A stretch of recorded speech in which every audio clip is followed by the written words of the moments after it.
ಕೈ ಬಿಡೇನು, ಕೈ ಬಿಡೇನು, ಆ ಮಾತು ಹೇಳಿದ ತಾ ಹೇಳಿದ ನಲ್ಲವೇ. ನಾ ಕೈ ಬಿಡೇನು, ನಾ ಕೈ ಬಿಡೇನು, ಆ ಮಾತು ಹೇಳಿದ ತಾ ಹೇಳಿದ ನಲ್ಲವೇ. ಯೇಸು ಕೈಬಿಡನು ದೈನಂದಿನ ಸತ್ಯವೇದ ಅಧ್ಯಯನಕ್ಕೆ ನಿಮ್ಮೆಲ್ಲರನ್ನು ಆಹ್ವಾನಿಸುತ್ತೇನೆ. ಇಂದು ನಾವು ಆದಿಕಾಂಡ 34, 30 ಮತ್ತು 31ನೇ ವಚನ, ನನ್ನನ್ನು ಅಪಾಯಕ್ಕೆ ಗುರಿ ಮಾಡಿದ್ದೀರಿ, ಈ ಒಂದು ಭಾಗದ ಕುರಿತು ನಾವು ಈ ವಿಷಯದ ಕುರಿತು ಧ್ಯಾನ ಮಾಡ್ತೀವಿ. ಓದ್ಕೊಳ್ಳೋಣವಾ? ಯಾಕೋಬನು ಸಿಮಿಯೋನ್ ಲೇವಿಯರಿಗೆ, ನೀವು ಈ ದೇಶದ ನಿವಾಸಿಗಳಾದ ಕಾನಾನ್ಯರಲ್ಲಿಯೂ ಪೆರಿಜಿಯರಲ್ಲಿಯೂ ನನ್ನ ಹೆಸರು ದುರ್ವಾಸನೆ ಆಗುವಂತೆ ಮಾಡಿ ನನ್ನನ್ನು ಅಪಾಯಕ್ಕೆ ಗುರಿ ಮಾಡಿದಿರಿ. ನನಗಿರುವ ಜನರು ಸ್ವಲ್ಪವೇ. ಈ ದೇಶದವರು ಒಟ್ಟಾಗಿ ನನ್ನ ಮೇಲೆ ಬಂದು ನನ್ನನ್ನು ಹೊಡೆದರೆ ನಾನು ನನ್ನ ಮನೆಯವರೆಲ್ಲರೂ ನಾಶವಾಗುವ ಅಲ್ಲವೇ ಎಂದು ಹೇಳಲು ಅವರು ನಮ್ಮ ತಂಗಿಯನ್ನು ಸೂಳೆಯಂತೆ ನಡೆಸಬಹುದೋ ಎಂದು ಹೇಳಿದರು. ಈಗ ಇಲ್ಲಿ ಯಾಕೋಬನಿಗೆ ವಿಷಯ ಮುಟ್ಟುತ್ತೆ.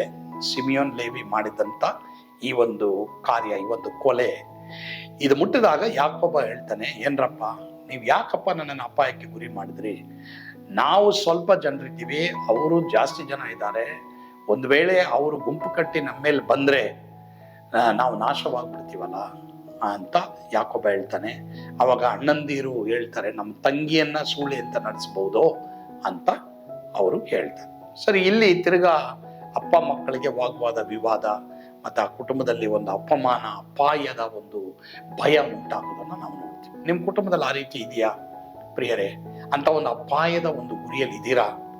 ಇವತ್ತು ಮಾಡಿದಂಥ ತಪ್ಪುಗಳೇನು, ಪಾಪಗಳೇನು, ಅದರ ಬಗ್ಗೆ ಆನೆಸ್ಟ್ ಆಗಿ ನಾವು, ದೇವರೇ ನಾವು ತಪ್ಪು ಮಾಡಿದ್ವಿ, ನಿನ್ನ ರಕ್ತದ ಮೂಲಕ ನಾನು ತೊಳೆ ಶುದ್ಧ ಮಾಡು ಅಂತ ಹೇಳ್ರಿ. ಕರ್ತನು ಕೆಟ್ಟದನ್ನು ಒಳ್ಳೆಯದಾಗಿ ಬದಲಾವಣೆ ಮಾಡ್ತಾರೆ. ಆ ಕೆಟ್ಟದನ್ನು ಪುನಃ ಮಾಡಕ್ಕೆ ಹೋಗ್ಬೇಡಿ. ಕರ್ತನು ಖಂಡಿತವಾಗಿ ದೇವರ ವಾಕ್ಯದಲ್ಲಿ ಬರೆದಿದೆ, ಕೆಟ್ಟದನ್ನ ಒಳ್ಳೆಯದಾಗಿ ಮಾಡ್ತಾನೆ, ವೈರಿಗಳನ್ನ ಸ್ನೇಹಿತರಾಗಿ ಮಾಡ್ತಾರೆ. ಪ್ರೊವೈಡೆಡ್, ಹೆಮ್ಮೆ ಪಡಬಾರ್ದು. ದೀನರಾಗಿ ನಾವು ಒಪ್ಪಿಕೊಂಡು ಅರಿಕೆ ಮಾಡುವಾಗ ನಮ್ಮ ಸಮಸ್ಯೆಗಳನ್ನೆಲ್ಲ ದೇವರು ಖಂಡಿತವಾಗಿ ಬದಲಾವಣೆ ಮಾಡಕ್ಕೆ ಸಾಧ್ಯ ಇದೆ. ಕರ್ತನು ನಿಮ್ಮನ್ನು ಆಶೀರ್ವಾದ ಮಾಡಲಿ. ಆಮೇಲೆ ಪ್ರಾರ್ಥಿಸೋಣವಾ?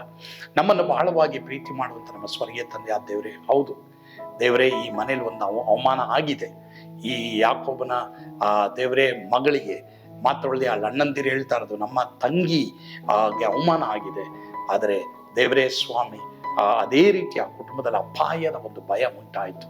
ಅಂತ ಒಂದು ಭಯ ಯಾರಿಗಾದ್ರೂ ಇವತ್ತು ಇದೆಯಾ? ಅವ್ರು ಮಾಡಿದಂಥ ತಪ್ಪಿನ ನಿಮಿತ್ತವಾಗಿ ಅಪಾಯದ ಭಯ ಅವರ ಮನೆ ಮೇಲೆ ಇದೆಯಾ? ದೇವರೇ, ಆ ಅಪಾಯವನ್ನ ದೇವರೇ ತೆಗೆದಾಕಪ್ಪ. ಅವರು ನಿನ್ನ ಮಕ್ಕಳಾಗಿರುವುದರಿಂದ, ಅವರು ತಮ್ಮನ್ನ ನಿನ್ನ ಕೈಗೆ ಒಪ್ಪಿಸಿಕೊಟ್ಟಿರುವುದರಿಂದ, ಸರ್ವಶಕ್ತನ ಆಶ್ರಯದಲ್ಲಿ ಸುರಕ್ಷಿತವಾಗಿರುವಾಗೆ ನೀನು ಕೃಪೆ ಕೊಡು. ಒಬ್ಬೊಬ್ಬರನ್ನೂ ನೀನು ಬಲಪಡಿಸಿ ನಡೆಸಪ್ಪ. ಯೇಸುವಿನ ಹೆಸರಿನಲ್ಲಿ ಪ್ರಾರ್ಥಿಸ್ತೇವೆ ಸ್ವಾಮಿ, ಆಮೇನ್. ಕರ್ತನು ತಾನೇ ನಿಮ್ಮೆಲ್ಲರನ್ನ ಆಶೀರ್ವಾದ ಮಾಡಲಿ. ಸ್ವರ್ಗದ ಆನಂದ ನಿಮ್ಮೆಲ್ಲರನ್ನು ತುಂಬಿ ತುಳುಕಲಿ. Amen. God bless you.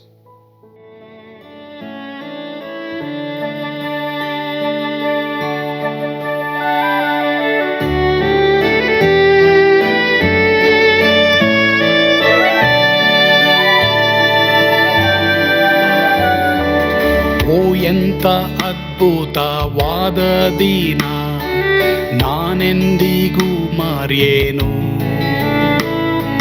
ಪಾಪಂಧಕಾರದೊಳ್ ಅಲೆದೇನ, ರಕ್ಷಕನ ಕಂಡೇನು. Komala ಕರುಣೆಯುಳ್ಳ Yesu N ಕೊರತೆ ನೀಗಿದ. ಕತ್ತಲೆ ಹೋಯಿತು, ಜ್ಯೋತಿಯು ಮೂಡಿತು, ನಾನೀಗ ಧನ್ಯನಾದೆ. ಸ್ವರ್ಗದ ನಂದ ಎನ್ನಾತ್ಮ ತುಂಬಿತು, ಶಿಲುಬೆನಾದ ಎನ್ ಸ್ವಸ್ಥಗೈದನು. ಎನ್ ಪಾಪ ತೋಳೆದ ಈರು ಈರುಳ ದೀನಕ್ಕೆ ತಿರುಗಿದ ಸ್ವರ್ಗದ ನಂದ ಎನ್ನಾತ್ಮ ತುಂಬಿತು.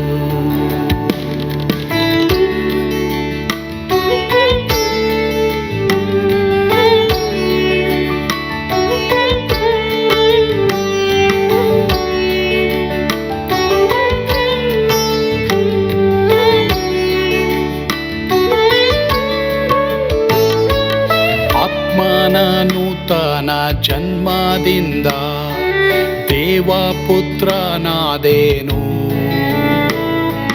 ನೀತಿ ನಿರ್ಣಯವ ಹೊಂದಿದೇನು, ಭಾಗ್ಯವಂತನಾದೇನು. ಪಾಪಾತ್ಮನಾಗಿ ನಾ ಬಂದಾಗಲೇ ಆಶೀರ್ವಾದ ಸಿಕ್ಕಿತು. ಕೃಪೆಯ ಮೂಲವೇ ರಕ್ಷಣೆ ಹೊಂದಿದೆ, ಸುನಾಮ ಕೊಂಡಾಡುವೆ. ಸ್ವರ್ಗದ ನಂದ ಎನ್ನಾತ್ಮ ತುಂಬಿತು. ಶಿಲುಬೆನಾಗ ಎನ್ ಸ್ವಸ್ಥಗೈದನು, ಎನ್ ಪಾಪ ತೋಳೆದ ಈರುಳ ದೀನಕ್ಕೆ ತಿರುಗಿದ. ಸ್ವರ್ಗದ ನಂದ ಎನ್ನಾತ್ಮ ತುಂಬಿತು.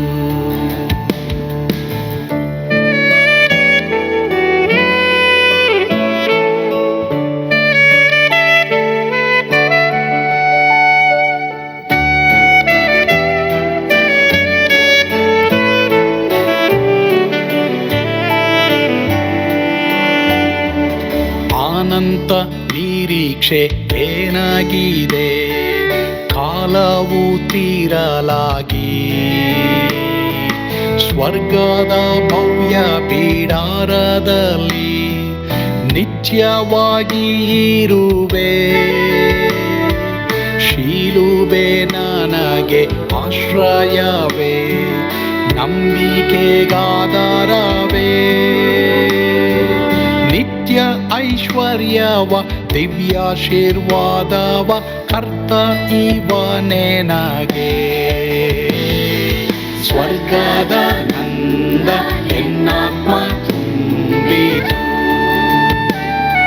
ಶಿಲುಬೆನಾಗ ಎನ್ ಸ್ವಸ್ಥಗೈದನು, ಎನ್ ಪಾಪ ತೋಳೆದ ಈರುಳ ದೀನಕ್ಕೆ ತಿರುಗಿದ.